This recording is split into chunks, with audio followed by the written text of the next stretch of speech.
साथियों, अडानी की जांच जेपीसी से कराने पर अड़ा है विपक्ष। साथियों, इसी जेपीसी के चलते 3 बार केंद्र की सरकार पलटी थी।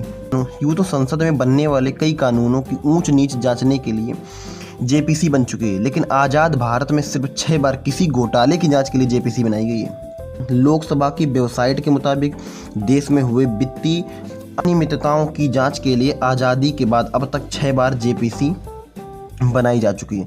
साथियों, पहला गोफोर्स घोटाला 1927 में हुआ था, उसके लिए बनाई गई थी। दूसरा हर्षद मेहता घोटाला 1992 में हुआ था, उसके लिए बनाई गई थी। साथियों, तीसरा केतन पारेख शेयर मार्केट घोटाला 2001 में हुआ था, उसके लिए बनाई गई थी। साथियों, चौथा हुआ था सॉफ्ट ड्रिंक में पेस्टिसाइड का मामला 2003, उसके लिए बनाई गई थी। पांचवा 2G स्पेक्ट्रम केस था 2011 में, उसके लिए बनाई गई थी। और छठवां मामला होता साथियों VVIP हेलीकॉप्टर्स घोटाला 2013 में, उसके लिए बनाई गई थी। अब साथियों जानते जेपीसी है क्या, ये बनती कैसे है, क्या मामला है इसका। जेपीसी ज्वाइंट पार्लियामेंट कमेटी यानी सांसदों की मिलीजुली कमेटी। भारत की संसद में 2 तरह की कमेटियों का रिवाज है, एक स्थायी कमेटी, दूसरा होता अस्थायी कमेटी।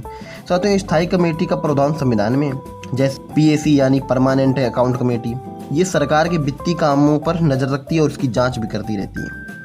इनसे इतर जरूरत पड़ने पर संसद सभी दलों की सहमति से कुछ कामों के लिए अस्थायी कमेटी बनाता है, जैसे तकनीकी विषयों के विधेयक की जांच परख के लिए कमेटी। ये कमेटियां जांच परख कर विधेयक में कुछ जोड़ना है, कुछ घटाना है या कुछ बदलाव करना है, उसकी सलाह सरकार को देती हैं।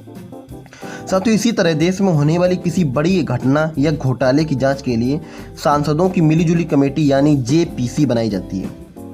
अडानी मामले की जांच के लिए विपक्ष ऐसी ही जेपीसी बनाने की मांग कर रहा है। क्योंकि संसद में सरकार का बहुमत होता है, इसलिए कमेटी बनाने या ना बनाने का फैसला सरकार के हाथ में होता है। जेपीसी की परंपरा भारत ने ब्रिटेन के संविधान से ली है। अडानी ग्रुप पर हिंडनबर्ग ने 5 आरोप लगाए हैं, वो भी जान लेते हैं। साथियों, अडानी ग्रुप की कंपनियों ने उनके शेयरों की कीमत को मैनिपुलेट कर दिया है। दूसरा आरोप लगाया कि मनी लॉन्ड्रिंग और अकाउंटिंग फ्रॉड किया है। 8 साल के दौरान 5 CFO बदले हैं। तीसरा आरोप लगाया गया ग्रुप की 7 कंपनियों के शेयर की कीमत 85% तक ज़्यादा दिखाई गई है।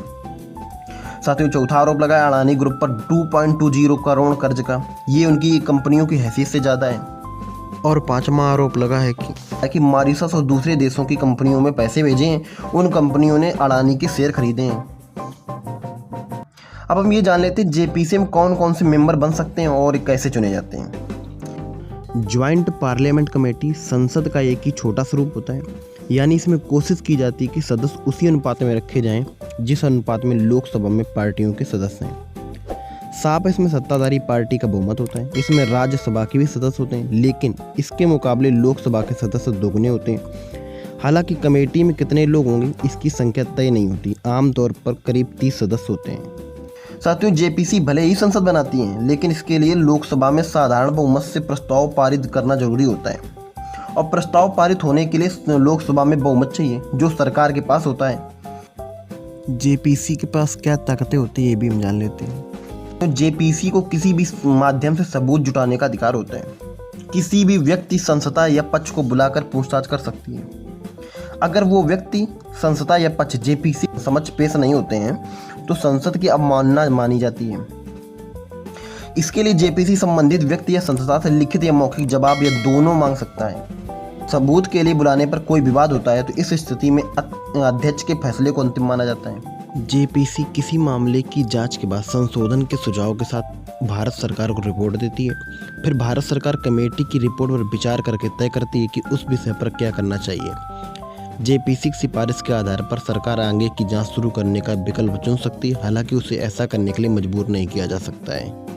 हाँ, अगर वीडियो अच्छा लगा है तो चैनल को सब्सक्राइब करना ना भूलें। धन्यवाद।